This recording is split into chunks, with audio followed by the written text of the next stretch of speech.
Okay, hello guys, welcome back to my channel, and this time we are going to unbox and do a first impression review on this item that I have in front. This is a keyboard from Fantech Max Core MK852. It's a mechanical keyboard, and this is my first mechanical keyboard.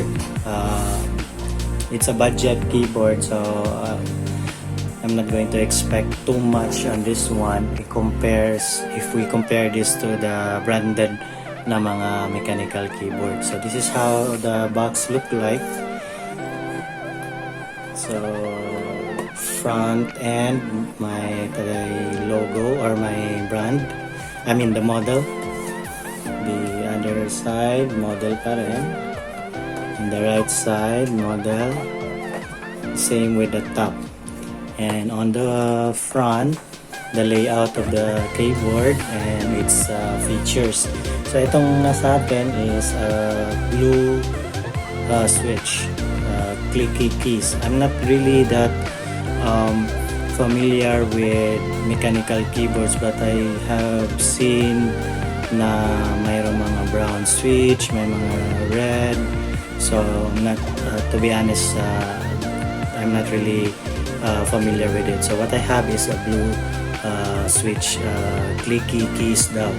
And then may gradient RGB siya. And then dito sa left side, dual shot keycaps. I'm not sure what that mean. Macro supported. Meron siyang 20 spectrum mode ng light. May Windows lock. Especially dun sa mga mahilig mag games, they like this function kasi hindi to na-disable ito pag nag-games. So hindi mo maklik yung Windows at mag-out sa game. And then lahat ng keys is anti-ghosting. So sa pagka-intindi ko sa anti-ghosting is yung parang walang delay. And then mayroon siyang media keys. So I think yung dito, matingnan natin yan sa loob. So sa likod naman is same pa rin ng informations but more detailed. So as you can see, meron siyang mga label. So one is Windows key lock. Number 2 is all case rollover. So that's the for extreme anti-ghosting. And then number 3, spectrum wave backlighting. So yung na-discuss natin kanina. So 20 spectrum modes to enable or to change the lighting, press the FN plus INS button. And then number 4, easy access media keys and spectrum selector. So ito yung sa taas, yung parang may knob. Ang sabi ng iba, para daw itong replicates or represents the arc reactor. And then the technical specification, so it has 3 language. I think this is Russian, Indonesian, and then English. So that's it. It's 104 keys, mechanical keyboard, and the weight is 773.5 grams, and that's the dimension is 140 by 450 by 36 mm. So yung haba niya 140, yung haba niya yung width niya is 140, yung haba niya is 450, and then yung kapal niya, yung height niya is 36. Okay, so that's the dimension. Yep, medyo may kabigatan niya. Pero mas preferred ko yung mabigat kasi para hindi gumalaw. So buksan na natin yung box. Ayan. By the way, naka-bubble wrap ito. Tinanggal ko na lang. Chinek ko muna bago ko ginawa ng video. So ito yung packaging niya sa loob. Parang foam and protection niya. So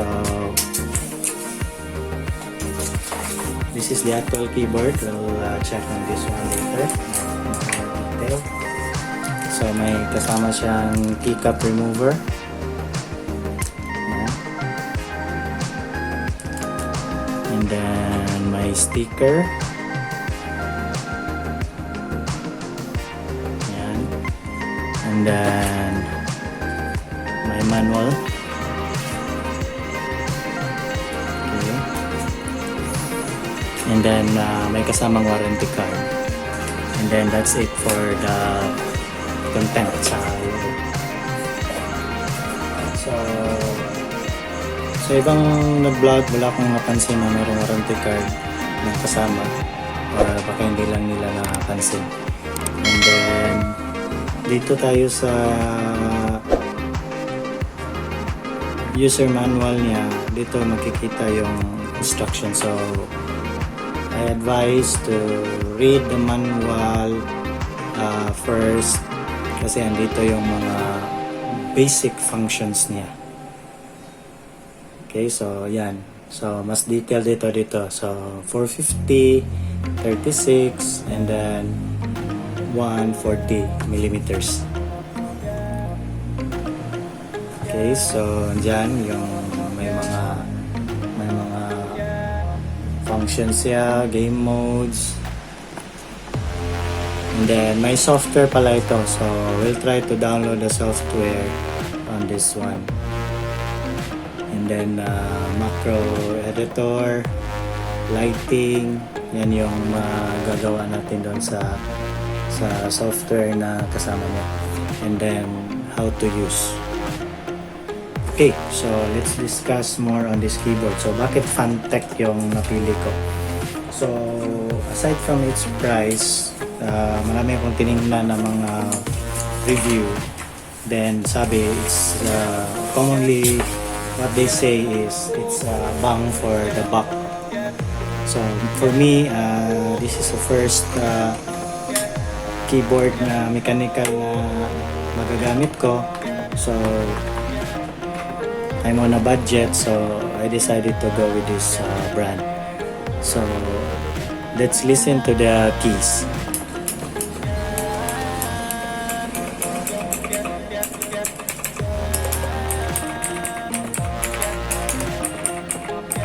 So ito pala yung media key niya, yung multimedia keys. Yan. And ito yung sa Spectrum daw. So, di ba parang arc reactor ni Iron Man. Yun yung sabi nila. So, may branding dito or may logo. Yung model. And then this is how it looks at the back. So, may rubber feet siya. Okay, so okay naman. Ito yung product number, Fantech, and then the model, made in China. And then yung standoff niya para mag-elevate yung keyboard. So that's it, and this is the USB cable. So how long, gaano ba ito kataas? So I'm not sure, maybe around 1.5 meters long. Walang nakalagay sa manual eh. Yung gaano ka haba yung USB cable niya. So walang nakalagay. So by the I think it's around 1.5 meters yung haba niya. Okay, so tingnan natin kung totoo ba talaga na blue key siya. So let's use the cap remover.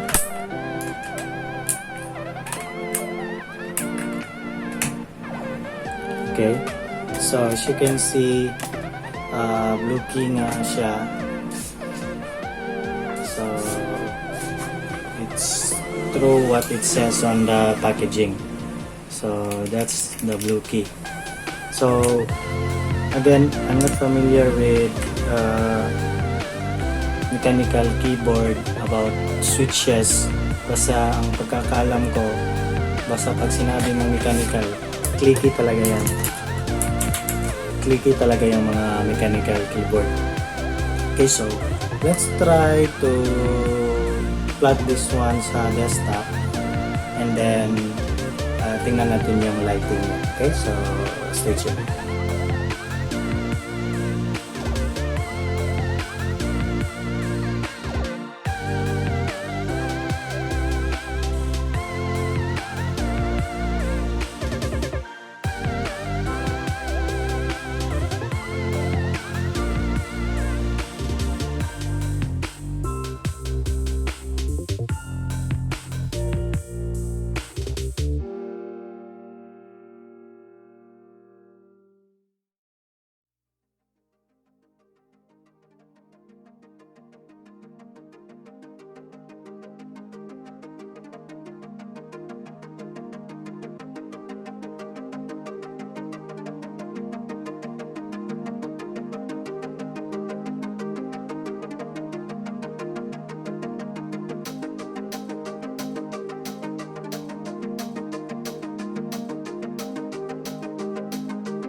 Alright guys, so that's it for the lighting modes niya.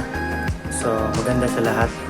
Nakakalito kung alin ang magandang gamitin. So by the way, this one is just to lower the brightness, and you can also select or change the lighting here like that. And I think you can also change it by pressing FN and INS. Yeah. Ganda din yan. Okay, so the good thing about Fantech, it has a software. The price is reasonable. So maybe they commonly say that this is a bang for the buck. And I'm happy with it because it's my first time to use a mechanical keyboard. I already tested the keys, it's all functioning and working. And even the multimedia keys, it's also working. So I hope nakatulong ito, makabigay sa inyo ng idea if you're planning to buy a budget mechanical keyboard. I would definitely recommend this one. It's a good buy for me. I'm not doing any extreme gaming, so most of my task on the desktop is more on encoding.